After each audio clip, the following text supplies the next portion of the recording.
کتب الاقطاب شیخ عبد القادر جیلانی رحمۃ اللہ علیہ لکھتے ہیں کہ نکاح جمعرات یا جمعے کو کرنا مستحب ہے، صبح کی بجائے شام کے وقت اولیٰ ہے۔ ایجاب و قبول سے پہلے خطبہ پڑھنا مسنون ہے۔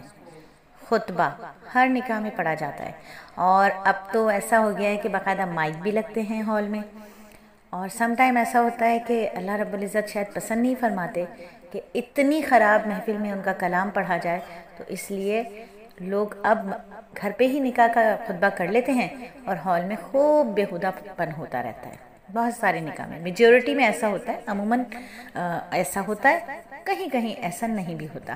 تو نکاح کے بارے میں فرامین رسول کیا ہیں؟ حضرت علقمہ رحمۃ اللہ علیہ فرماتے ہیں، میں حضرت عبداللہ بن مسعود کے ساتھ مینا میں چل رہا تھا، ان سے حضرت عثمان رضی اللہ تعالیٰ عنہ کی ملاقات ہوئی۔ حضرت عثمان ان سے کھڑے ہو کر باتیں کرنے لگے۔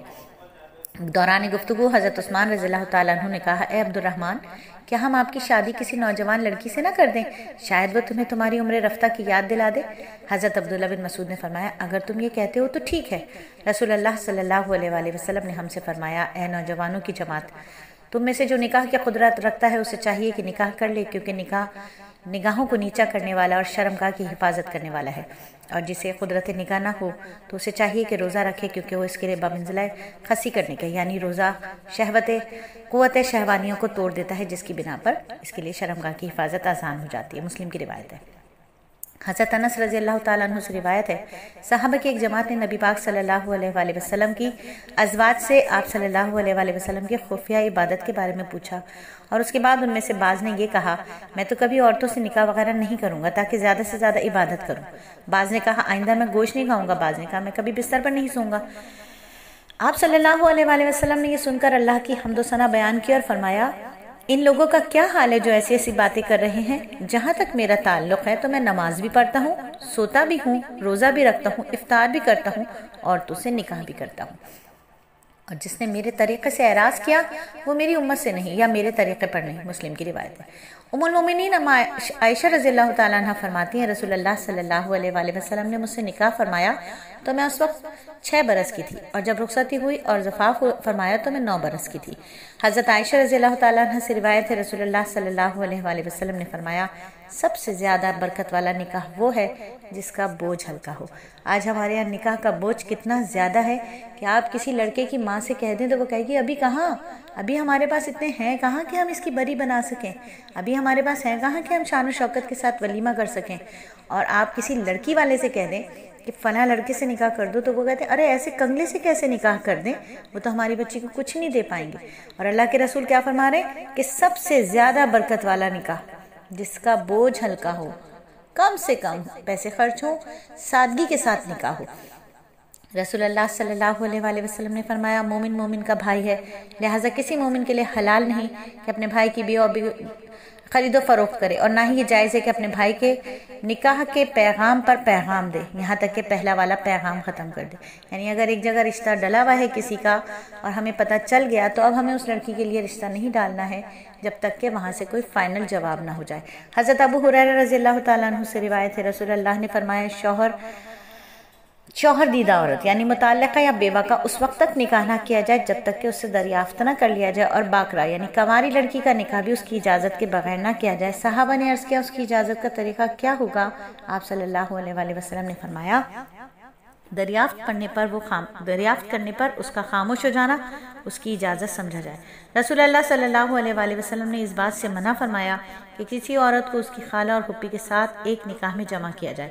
رسول اللہ صلی اللہ علیہ وآلہ وسلم نے فرمایا، جب تمہارے پاس ایسا شخص آئے جس کے دین اور اخلاق کو تم پسند کرتے ہو تو اس سے نکاح کر دو، اگر ایسا نہ کرو گے تو زمین میں فساد اور فتنہ پیدا ہوگا۔ صحابہ اکرام نے عرض کیا، اللہ کے رسول، اگرچہ وہ مفلسی کیوں نہ ہو؟ آپ نے فرمایا، اس کی دینداری اور اخلاق کو تم پسند کرتے ہو، اسی سے نکاح کر دو۔ یہی الفاظ 3 مرتبہ فرمائے، ترمذی کی روایت ہے۔ آج ہم دینداری بالکل نہیں دیکھتے، اخلاق بالکل نہیں دیکھتے، آج صرف مال و دولت اور پیسہ دیکھا جاتا ہے، چاہے اس کا خاندان کچھ بھی ہو، اخلاق اس میں بالکل بھی نہ ہو۔ فرعون صفت کا بھی ایک شخص ہو تو ہم دیکھیں گے پیسہ ہے تو بس بیٹی کی شادی کر دو۔ حضرت جابر رضی اللہ تعالیٰ عنہ فرماتے ہیں، نبی پاک صلی اللہ علیہ وآلہ وسلم نے فرمایا، عورت سے اس کے دین سے، اس کے مال اور اس کی خوبصورتی کی وجہ سے نکاح کیا جاتا ہے، لہٰذا تم دیندار عورت کو سے نکاح اختیار کرو۔ حضرت معقل بن یسار کی روایت ہے کہ رسول اللہ صلی اللہ علیہ وآلہ وسلم کے پاس ایک شخص آ کر کہنے لگا، اے اللہ کے رسول، ایک ایسی عورت جو خاندانی ہے، مرتبہ مال والی ہے، لیکن بچے نہیں جنتی، کیا میں اس سے نکاح کر لوں؟ آپ نے منع فرمایا۔ پھر وہ شخص دوبارہ آپ کے پاس آیا، اسی طرح کی باتیں کی، تیسری مرتبہ آیا، یہی باتیں دہرائیں۔ آپ نے ارشاد فرمایا، ایسی عورت سے نکاح کرو جو زیادہ بچے پیدا کرنے والی ہو، شوہر سے پیار کرنے والی ہو، کیونکہ میں دیگر امتوں کے مقابلے میں تمہاری تعداد کے زیادہ ہونے پر فخر کروں گا۔ رسول اللہ صلی اللہ علیہ وآلہ وسلم نے فرمایا، نکاح علی اعلان کیا کرو اور مساجد میں کیا کرو اور ڈف بجوایا کرو۔ ترمذی کی روایت ہے۔ ان ہدایت کا مقصد کیا ہے کہ بظاہر یہی ہے نا کہ نکاح چوری چھپے نہیں ہونا چاہیے، اس میں بڑے مفاسد کا خطرہ ہوتا ہے۔ آسان اور بہتر صورت یہ ہوتی ہے کہ نکاح مسجد میں کیا جائے، مسجد کی برکت بھی حاصل ہوگی، لوگوں کو جمع کرنے جوڑنے کی زحمت بھی نہیں ہوگی۔ آپ صلی اللہ علیہ وسلم کے زمانے میں نکاح اور شادی کی تقریب کے موقع پر ڈف بجانے کا عام رواج تھا۔ بلا شبہ اس تقریب کا تقاضا ہے کہ بالکل خشک نہ ہو، کچھ تفریح کا بھی سامان ہو، اس لیے آپ نے ڈف بجانے کی اجازت دی۔ تو ڈف بجانے کی اجازت ہو جاتی ہے تو لوگ ڈھول، تاشے، تالیاں، ڈانس، ڈیک، پتہ نہیں کیا کیا بجانا شروع کر دیتے ہیں۔ وہ شادی جو اللہ اور اللہ کے رسول کی پسندیدہ ہو، اس پر رحمتیں برکتیں نازل ہوتی ہیں، لیکن وہ شادی جس میں اللہ اور اللہ کے رسول کے احکامات توڑے جاتے ہیں، اللہ اور اللہ کے رسول کی ناراضگی والے کام کیے جاتے ہیں، اس پر اللہ اور اللہ کے رسول کی ناراضگی آتی ہے۔